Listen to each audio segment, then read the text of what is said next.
Good morning વિદ્યાર્થી મિત્રો. ધોરણ 12 મનોવિજ્ઞાન એમાં પ્રકરણ ટી બુદ્ધિ. આગળના પ્રકરણમાં એની વ્યાખ્યા, એનો અર્થ, એનો સ્વરૂપ એ બધું આપણે શીખી ગયા. હવે એનો નવો મુદ્દો જે છે બુદ્ધિ વિશેના આધુનિક અભિગમો. તો તમને પરીક્ષામાં એક માર્ક્સના પ્રશ્નની અંદર પણ પૂછાય કે બુદ્ધિ વિશેના અભિગમો કેટલા છે, કયા? તો બુદ્ધિ વિશેના આધુનિક અભિગમો કુલ 5 છે. તમને 2 માર્ક્સના પ્રશ્નની અંદર પણ પૂછાય અને વિકલ્પમાં પણ પૂછી શકાય. તો તમને જવાબની અંદર કે એના બુદ્ધિના આધુનિક અભિગમો કેટલા છે? 5 છે. તો કે 5 કયા કયા?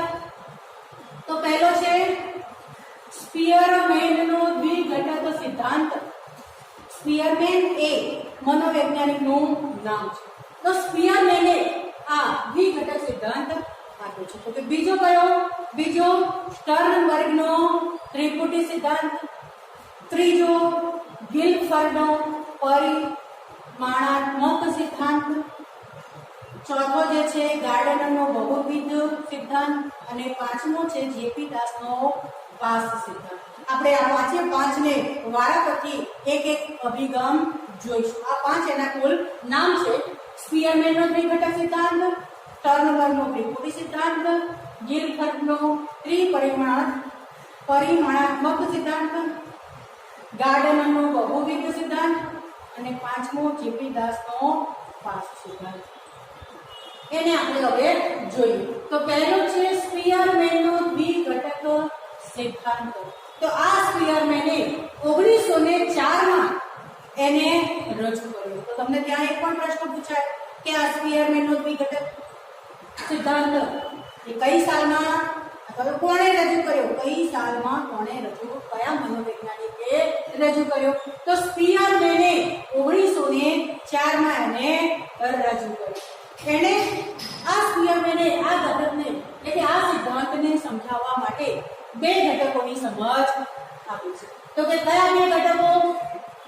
સામાન્ય બોધ તત્વ અને બીજું વિશિષ્ટ બોધ તત્વ. તો અહીંયા 2 ઘટકો જે છે એ પણ એક માર્કના પ્રશ્નની અંદર તમને પૂછાય કે સ્પીયરમેને દ્વિઘટક સિદ્ધાંતને સમજાવવા માટે કયા 2 ઘટકો આપ્યા છે? તો એક સામાન્ય અને બીજો વિશિષ્ટ બોધ તત્વ.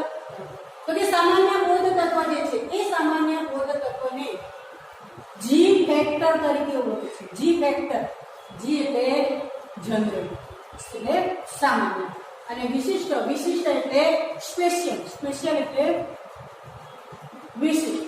આ બે એના ઘટકો છે. બંને ઘટકોની લાક્ષણિકતાઓ અહીં આપેલી છે. તો બંને ઘટકોમાં પહેલું ઘટક જોઈએ આપણે સામાન્ય બોધ તત્વ. તો સામાન્ય બોધ તત્વની અંદર એના લક્ષણો શું છે? તો કે આ જન્મદત્ત ક્ષમતા છે કે સામાન્ય જનરલ બુદ્ધિ જે છે, સામાન્ય આપણે ગણીએ છીએ એ બુદ્ધિ દરેકમાં હોય છે. કઈ રીતે ચાલવું, બોલવું, શું કરવું, ક્યાં બેસવું, કઈ રીતે બેસવું, બીજા વ્યક્તિ સાથે કઈ રીતે વાત કરવી, આપણી દૈનિક ક્રિયા જે છે કઈ રીતે કરવી, એ બધી સામાન્ય બુદ્ધિ કહેવાય. તે સામાન્ય બુદ્ધિ કેવી હોય છે? જન્મદત્ત ક્ષમતા છે. ક્ષમતા એટલે કે એની શક્તિ. સામાન્ય માનસિક ઉર્જા કે શક્તિ છે એ કેવી છે? માનસિક ઉર્જા છે કે પોતાની ક્ષમતા પ્રમાણે એ ઉર્જા એમાં જન્મદત્ત છે. તે સાતત્યપૂર્ણ છે. સાતત્યપૂર્ણ છે કે એ જન્મતાની સાથે જ એ આ ક્ષમતા જે છે એની સાથે જ એ શક્ય છે. જી ફેક્ટરમાં વ્યક્તિગત તફાવતો હોય છે.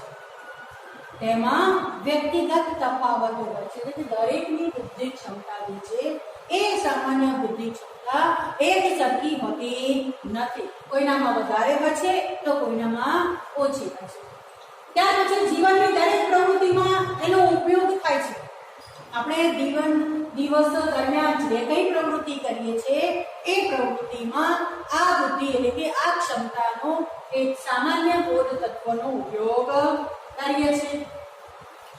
જે વ્યક્તિમાં આ બુદ્ધિનું પ્રમાણ વધારે હોય તે જીવનમાં વધુ સફળતા મેળવે છે.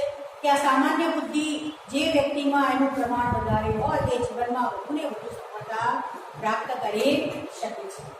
એ જ રીતે વિશિષ્ટ બોધ તત્વો, આ એનું બીજું ઘટક છે વિશિષ્ટ બોધ તત્વ, એટલે કે સ્પેશિયલ, એટલે કે એને મહાવરા તાલીમ દ્વારા એને શિક્ષણ મેળવવું પડે છે. તો એ જન્મગત નથી, આ ઘટક જન્મગત નથી, પણ કેવું છે સંપાદિત. સંપાદિત એટલે શીખેલું, સંપાદિત એટલે શીખે. એટલે મનુષ્ય જે છે, વ્યક્તિ જે છે એ શેમાંથી શીખે છે? તો કે વાતાવરણમાંથી શીખે છે, વાતાવરણમાંથી પ્રાપ્ત કરે છે. એ કેવી ક્ષમતા છે? શિક્ષિત ક્ષમતા છે. શિક્ષિત એટલે શીખે. જે વ્યક્તિ જે વાતાવરણમાં ઉછરે છે એ વાતાવરણમાંથી એ ક્ષમતા જે છે એ પ્રાપ્ત કરે છે, શીખે છે. સારા વાતાવરણમાં જો એ વ્યક્તિ એ ઉછરતી હોય તો એ સારું શીખે છે. ખરાબ વાતાવરણની અંદર હોય કે એનું વાતાવરણ સારું ના હોય તો એ એવું પણ શીખે છે. એટલે કે આ જે વિશિષ્ટ શક્તિ જે છે એ વાતાવરણમાંથી પ્રાપ્ત થયેલી છે શિક્ષિત ક્ષમતા છે. એક જ વ્યક્તિમાં પ્રવૃત્તિ વિવિધતા હોય છે. એક વ્યક્તિ જે છે એક વ્યક્તિમાં પ્રવૃત્તિ અલગ અલગ હોય છે. દાખલા તરીકે કોઈ વ્યક્તિને ચિત્રમાં રસ છે તો એ ચિત્ર દોરવું એક પ્રવૃત્તિ થઈ, અને એને સંગીતમાં રસ નથી તો સંગીત એક બીજી પ્રવૃત્તિ છે. તો બંનેમાં તફાવત હોય છે, એટલે કે વિવિધતા હોય છે. કોઈ એક વ્યક્તિને ચિત્રમાં રસ હોય અને સંગીતમાં પણ રસ હોય એવું બનતું નથી. એટલે એક જ વ્યક્તિમાં અલગ અલગ પ્રવૃત્તિએ અલગ અલગ વિવિધતા જોવા મળે છે. વિશિષ્ટ ક્ષમતાની બાબતમાં વ્યક્તિ તફાવતો જોવા મળે છે. વિશિષ્ટ ક્ષમતાઓ કોને કહેવાય? કે જાણે કે કોઈ ગણિત શાસ્ત્રી છે, કોઈ ભાષા કે શાસ્ત્રી છે, ભાષા શાસ્ત્ર જે છે, તો ગણિત શાસ્ત્રી જે છે ગણિતમાં પારંગત બને છે. ભાષા શાસ્ત્રી જે છે એ ભાષા શાસ્ત્રીમાં પારંગત બને છે. એટલે કે વિશિષ્ટ ક્ષમતા, એને વિશિષ્ટ ક્ષમતા કહેવાય. કોઈ સંગીતનો શોખીન હોય તો એ સંગીતકાર બને છે, તો એને જે સંગીતની ક્ષમતા મેળવી જે છે વિશિષ્ટ ક્ષમતા કહેવાય. તો એ જે છે એ ક્ષમતાઓની બાબતમાં વ્યક્તિગત તફાવતો હોય છે. કે 3 સંગીતકારો છે અથવા તો 3 ભાષાના શાસ્ત્રીઓ છે અથવા તો 3 ગણિતના લગતા ગણિત શાસ્ત્રીઓ જે છે એ ત્રણેયમાં અલગ અલગ ક્ષમતા હોય છે. કોઈ હોશિયાર હોય છે, કોઈ એનાથી હોય છે. એમ અલગ અલગ ક્ષમતામાં વ્યક્તિમાં તફાવત પણ હોય છે. આ બે ઘટકો એના જોયા. હવે આપણો બીજો સિદ્ધાંત જે છે, આધુનિક અભિગમ છે સ્ટર્નબર્ગનો ત્રિપુટી સિદ્ધાંત. એને અભિગમો પણ કહેવાય છે અને સિદ્ધાંત પણ કહેવાય છે. તો આ સ્ટર્નબર્ગનો ત્રિપુટી સિદ્ધાંત જે છે એ સિદ્ધાંત કોણે આપ્યો છે? તો કે રોબર્ટ સ્ટર્નબર્ગે આપ્યો છે. કોણે આપ્યો છે? રોબર્ટ સ્ટર્નબર્ગે. કઈ સાલમાં? 1985માં. આ સ્ટર્ને જે છે આ ત્રિપુટી સિદ્ધાંતને સમજવા માટે એને પણ 3 પાસામાં સમજાવ્યો છે. કે કયા 3 પાસા? તો ઘટકીય બુદ્ધિ, અનુભવજન્ય બુદ્ધિ અને સંદર્ભગત બુદ્ધિ. આ 3 પાસાઓ છે. તો કે ઘટકીય બુદ્ધિ, તો કે ઘટકીય બુદ્ધિ કોને કહેવાય? તો ઘટકીય બુદ્ધિ જે છે આ બુદ્ધિમાં અમૂર્ત અને વિશ્લેષણાત્મક રીતે વિચારવાની શક્તિ વધારે હોય છે. તો કે અમૂર્ત, તો અમૂર્ત કોને કહેવાય? કે જેને આપણે જોઈ શકતા નથી, જેને આકૃતિમાં એને દોરી શકતા નથી, ફક્ત કલ્પના કરી શકીએ છીએ, એનો અનુભવ કરી શકીએ છીએ, તો એને અમૂર્ત કહેવાય. તો અમૂર્ત રીતે વિશ્લેષણાત્મક, એનું વિશ્લેષણ કરવાનું, તો એવી બુદ્ધિ જે છે એ આમાં એ રીતે વિચારવાની, વધુ ને વધુ એનું વિશ્લેષણ કઈ રીતે થાય તે શક્તિ આ ઘટકીય બુદ્ધિમાં રહેલી છે. માટે એને એક વિશ્લેષણાત્મક બુદ્ધિ તરીકે પણ ઓળખવામાં આવે છે. આ ઘટક બુદ્ધિની અંદર, એટલે કે આ ઘટકીય બુદ્ધિની અંદર વિશ્લેષણ, આલોચના, સરખામણી કે તુલના, મૂલ્યાંકન, માપન, તાર્કિકતા એટલે કે એકબીજા સામે તર્ક કરવો વગેરે ક્ષમતાઓ આ ઘટકીય બુદ્ધિની અંદર રહેલી છે. એનો બીજો પાસો છે અનુભવજન્ય બુદ્ધિ. તો અનુભવજન્ય બુદ્ધિ ની અંદર એ નવીન વિચારો, નવીન સર્જન, આંતરસૂઝ આથી ઉકેલ મેળવવાની ક્ષમતા રહેલી છે. તો આ અનુભવજન્યમાં એ નવીન વિચારો, નવીન સર્જન, આંતરસૂઝ, ઉકેલ મેળવવાની ક્ષમતા માટે આ સંદર્ભ, અનુભવ બુદ્ધિનો ઉપયોગ થાય છે. માટે એટલે કે આમાં કંઈક નવું સર્જન કરવા માટે આ બુદ્ધિનો ઉપયોગ થાય છે. માટે એને સર્જનાત્મક બુદ્ધિ તરીકે પણ ઓળખવામાં આવે છે. સર્જનાત્મક બુદ્ધિ તરીકે પણ એને ઓળખાય છે.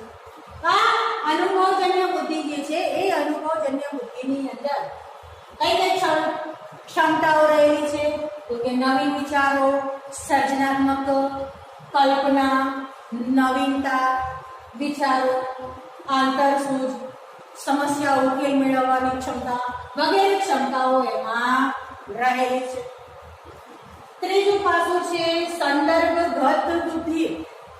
સંદર્ભગત બુદ્ધિ એ વ્યવહારિક જીવનમાં વાતાવરણના સંદર્ભમાં બદલાતી પરિસ્થિતિ સાથે અનુકૂલન સાધવા માટે આ બુદ્ધિનો ઉપયોગ થાય છે. એટલે વ્યવહારિક જીવનની અંદર એનો ઉપયોગ થાય છે આ સંદર્ભગત બુદ્ધિનો.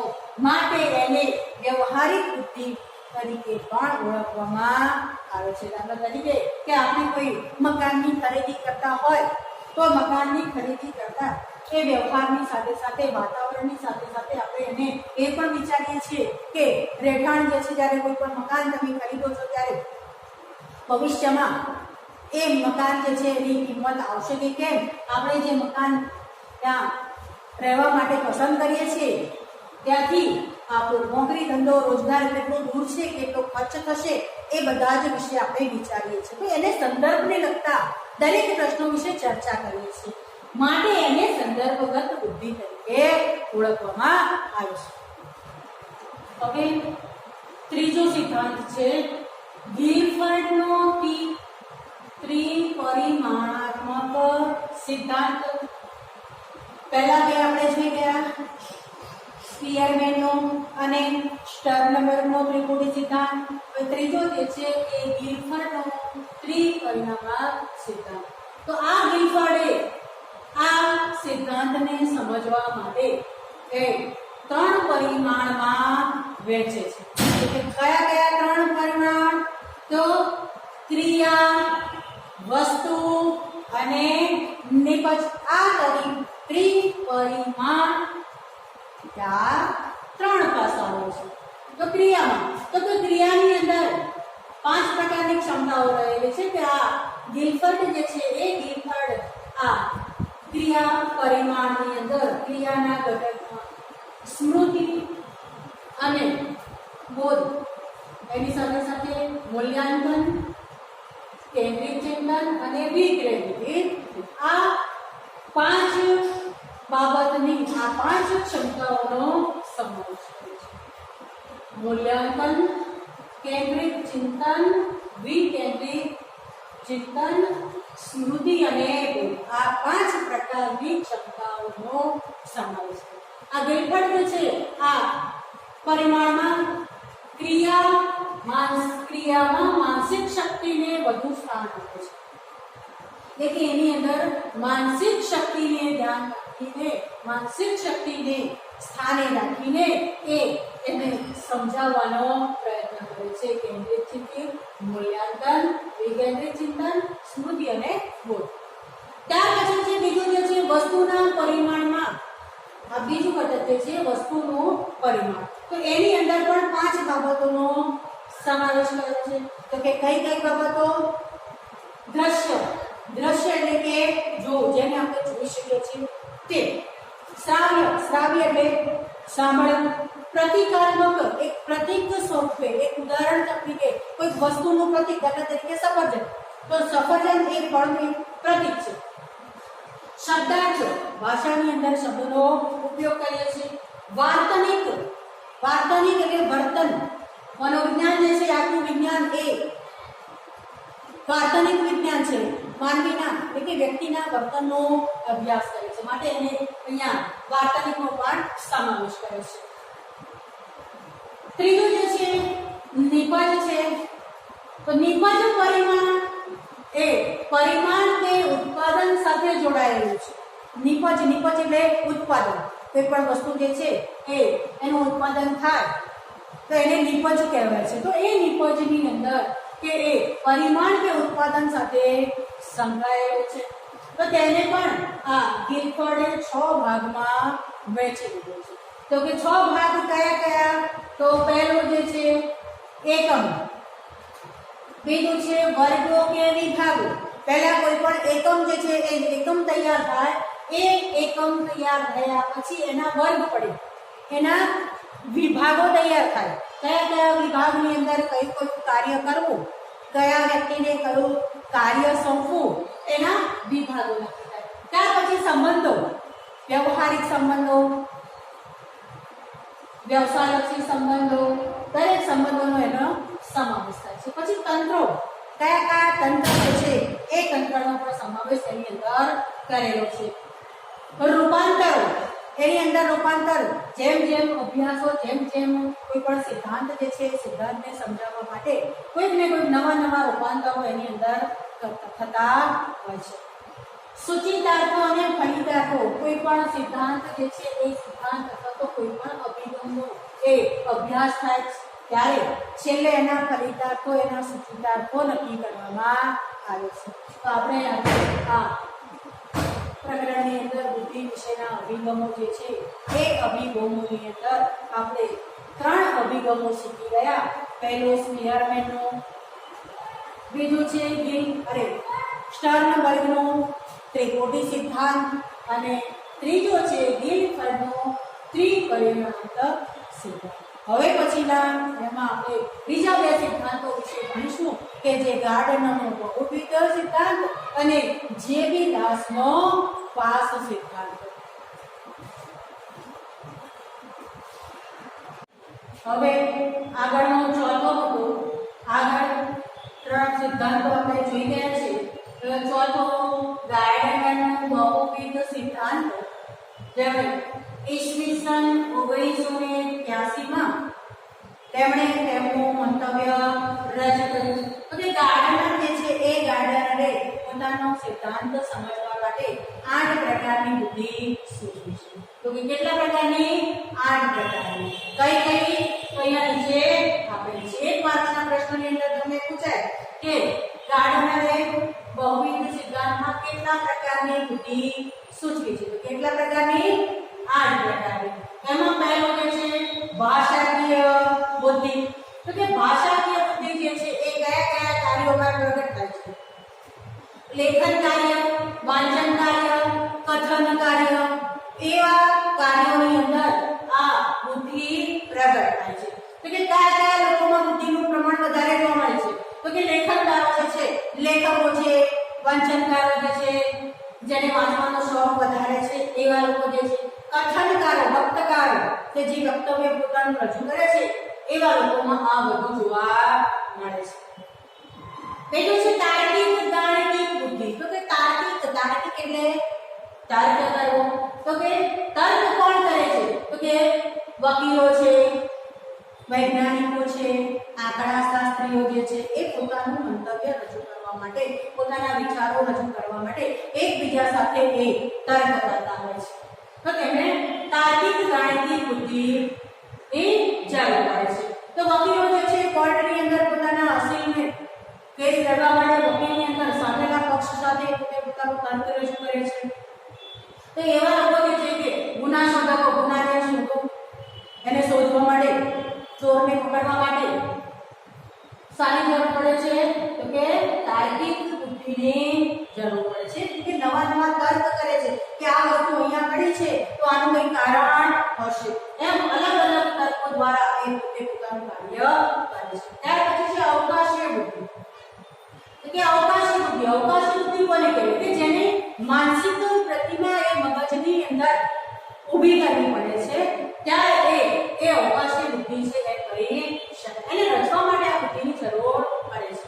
એટલે સમસ્યાનો ઉકેલ માટે, કોયડા ઉકેલ માટે વર્તમાનપત્રની અંદર, મેગેઝિનની અંદર કોયડા આવે છે. તો કે કોયડાને ઉકેલ કરવા માટે આપણે એ ઉકેલ માટે આ અવકાશી બુદ્ધિની જરૂર પડે છે. કે મગજની અંદર એનું એક ચિત્ર ઊભું કરવામાં આવે છે કે આ x y z એમ કરે એનો ઉકેલ લેવામાં આવે છે. ધારો કે આમ હોય તો આ એનો ઉકેલ આમ આવી શકે. એ જ રીતે ડોક્ટરો પોતાના દર્દીનો જે ઈલાજ કરે છે એ પણ આ બુદ્ધિ દ્વારા કરે છે. એન્જિનિયરો જે છે, એન્જિનિયરો કે પ્રતિમા તૈયાર કરે છે, એનો નકશો તૈયાર કરે છે અને પછી એ કામ કરે છે. જેથી વાહન ચાલકો જે છે ત્યારે પોતાનું વાહન ચલાવતા હોય ત્યારે કેટલા સમયમાં ત્યાં પહોંચી જશે અથવા તો એને બીજા વાહન સાથે અથડાશે કે નહીં એનું અનુમાન એ કરી લે છે.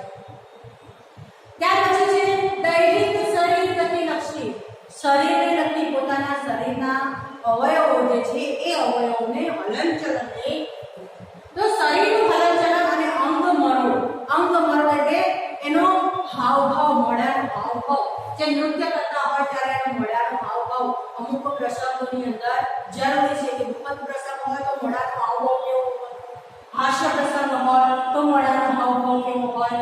એ જ રીતે રમતવીરો જે છે રમતવીરોમાં પણ એના શરીરના અંગોનો ઉપયોગ થતો હોય છે. અભિનેતાઓ જે છે અભિનય કરે છે ત્યારે પણ આ બુદ્ધિની જરૂર પડે છે. એ જ રીતે હસ્તકળાના કારીગરો પોતાના હાથેથી જે કંઈ વસ્તુ એ તૈયાર કરે છે, સિલાઈ કામ જે છે, ભરત ગૂંથણનું કામ છે, ત્યાં ઘણા બધા કાર્યો જે છે એ પોતાની હાથથી એ તૈયાર કરે છે.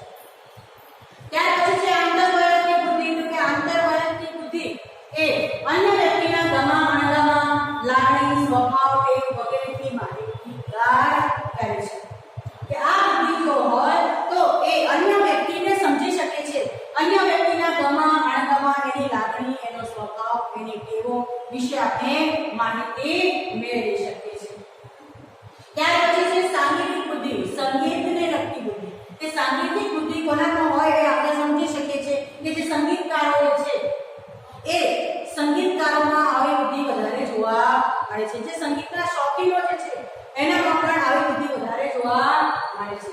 જેઓ સંગીતના સૂર, લય, તાલ વગેરેની સમજ એમને હોય છે, બાકી સામાન્ય વ્યક્તિને એની સમજ હોતી નથી. ત્યાર પછી છે વ્યક્તિ અંતર્ગત બુદ્ધિ, પોતાની લાગણી, આવેગો, અભિવ્યક્તિ અને મનોવરણની સમજ મેળવે છે. આ અંતર્ગત બુદ્ધિ અન્ય વ્યક્તિના ગમા અણગમા, લાગણીને સમથી માહિતગાર કરે છે. જ્યારે વ્યક્તિ અંતર્ગત બુદ્ધિ પોતાની લાગણી, પોતાના આવેગો, પોતાના મનોવરણ, પોતાની અભિવ્યક્તિ વિશે એ પોતાને મદદરૂપ થાય છે. ત્યાર પછી છે નૈસર્ગિક બુદ્ધિ. નૈસર્ગિક બુદ્ધિ એટલે કુદરતી બુદ્ધિ. નૈસર્ગિક એટલે કુદરતી, એટલે જેમાં જીવ સૃષ્ટિ, વનસ્પતિ સૃષ્ટિનો સમાવેશ થાય છે. કે કયા લોકોમાં બુદ્ધિ વધારે હોય છે? જે જીવશાસ્ત્રીઓ જે છે, વનસ્પતિ શાસ્ત્રીઓ જે છે, ખેડૂતો જે છે, વન પ્રવાસીઓ છે, એવા લોકોમાં આવી બુદ્ધિ વધારે જોવા મળે છે. આ ગાર્ડનની 8 પ્રકારની બુદ્ધિ છે. ભાષાકીય, તાર્કિક, ગાણિતિક, અવકાશીય બુદ્ધિ, દૈનિક શરીર ગતિલક્ષી, આંતરવૈયક્તિક બુદ્ધિ, સાંગીતિક બુદ્ધિ, વ્યક્તિ અંતર્ગત બુદ્ધિ અને નૈસર્ગિક. હવે પછીનો સિદ્ધાંત જેપી દાસનો પાસ સિદ્ધાંત. કે જેપી દાસે પોતાનો પાસ સિદ્ધાંત રજૂ કરવા માટે, એને સમજાવવા માટે એમણે મુખ્ય 4 બોધાત્મક પ્રક્રિયાઓ ને રજૂ કરી છે. 4 બોધાત્મક પ્રક્રિયાઓમાં એને રજૂ કરી છે. તો કે કઈ 4 પ્રક્રિયાઓ? આયોજન, ધ્યાન ઉત્તેજના, સમકાલીન પ્રક્રિયા અને ક્રમબદ્ધ પ્રક્રિયા. પહેલું આયોજન એટલે સમસ્યાનો ઉકેલ અને નિર્ણય લેવા માટે. કે કોઈ પણ સમસ્યા જે છે અથવા તો કોઈ પણ કાર્ય જે છે એનો ઉકેલ લેવા માટે કેટલું આયોજન એનું કરવું પડે છે. કોઈ પણ ઉદ્દેશ્ય, એનો ધ્યેય નિશ્ચિત કરવો પડે. કોઈ પણ કાર્ય જ્યારે એની શરૂઆત થાય ત્યારે સૌપ્રથમ એનો ધ્યેય નિશ્ચિત થાય છે, એનું આયોજન કરવામાં આવે છે અને પૂર્વાનુમાન, પૂર્વ અનુભવને આધારે એનું અનુમાન કરીને એનું આયોજન કરવામાં આવે છે. તો કે એના માટે આ આયોજન પ્રક્રિયા માટે માનસિક પ્રક્રિયા જે છે એ માનસિક પ્રક્રિયા માટે મગજનો અગ્રખંડ જવાબદાર છે. બીજું છે ધ્યાન ઉત્તેજના. એમાં ધ્યાન આપવાની અને અન્ય ઉદ્દીપકની અવગણના કરવાની ક્ષમતા રહેલી છે. તો કે આ ધ્યાન ઉત્તેજના જે છે એમાં જે મુખ્ય ઉદ્દીપક જે છે એના પ્રત્યે ધ્યાન આપવું અને જે અન્ય ઉદ્દીપક છે, જે ગૌણ ઉદ્દીપક છે, એની અવગણના કરવાની ક્ષમતા રહેલી છે. તો તેની સાથે કોણ સંકળાયેલ છે? તો તેની સાથે મસ્તિષ્ક, મગજ સ્કંદ અને થેલેમસ સંકળાયેલા છે. ત્રીજી છે સમકાલીન પ્રક્રિયા. સમકાલીન એટલે સાથે, સમ એટલે સાથે કે સાથે એક સાથે મગજમાં જે પ્રક્રિયા થતી હોય તેને સમકાલીન પ્રક્રિયા કહેવાય છે કે જુદા જુદા ઉદ્દીપકોને એક સાથે સાંભળી એક સમગ્ર ઘટના એક સમગ્ર પ્રસંગ જ્યારે તૈયાર કરવામાં આવે છે તો એને સમકાલીન પ્રક્રિયા કહેવામાં આવે છે કે જેમ કે કોઈ પણ એક વ્યક્તિ જે છે એ વ્યક્તિનો ફોટો જોતા હોય ત્યારે આપણે એક આખા વ્યક્તિનો ફોટો જોઈએ છે એને વારાફરતી એના પોતાના અલગ અલગ અંગો જે છે એને જોતા નથી પહેલા હાથ જુઓ પગ જુઓ મોઢું જુઓ કાન નાક એમ વારાફરતી જોતા નથી સમગ્ર આખો એક ફોટો તરીકે એક વ્યક્તિગત તરીકે એને આપણે જોઈએ છે એને સમકાલીન પ્રક્રિયા કહેવાય એના માટે કોણ જવાબદાર છે તો કે એના માટે મોટા ભાગે કોણ ભાગ ભજવે છે તો કે મગજનો પશ્ચખંડ અને મધ્યખંડ એને માટે આ પ્રક્રિયા માટે ભાગ ભજવે છે અને ચોથી પ્રક્રિયા છે ક્રમબદ્ધ પ્રક્રિયા ક્રમ એટલે વારાફરતી એક પછી એક ક્રમમાં પ્રક્રિયા થતી હોય તો એને ક્રમબદ્ધ પ્રક્રિયા કહેવાય છે તેમાં પણ ઉદ્દીપકોને ક્રમબદ્ધ ગોઠવવાની અને રજૂ કરવાની ક્ષમતા રહેલી છે તો કે કયા કયા કાર્યો કરી શકે છે લેખન કાર્ય વાંચન કાર્ય વગેરે આ પ્રક્રિયા દ્વારા થઈ શકે છે જ્યારે કોઈ પણ પુસ્તકનું છાપેલું વાક્ય જ્યારે આપણે વાંચતા હોઈએ ત્યારે ક્રમબદ્ધ એક પછી એક શબ્દોનું વાંચન આપણે કરીએ છીએ એક સાથે શબ્દોનું વાંચન કરતા નથી માટે એ ક્રમબદ્ધ પ્રક્રિયા છે આ આધુનિક અભિગમો જે છે તમારે અહીંયા 5 અભિગમો અહીંયા પૂરા થયા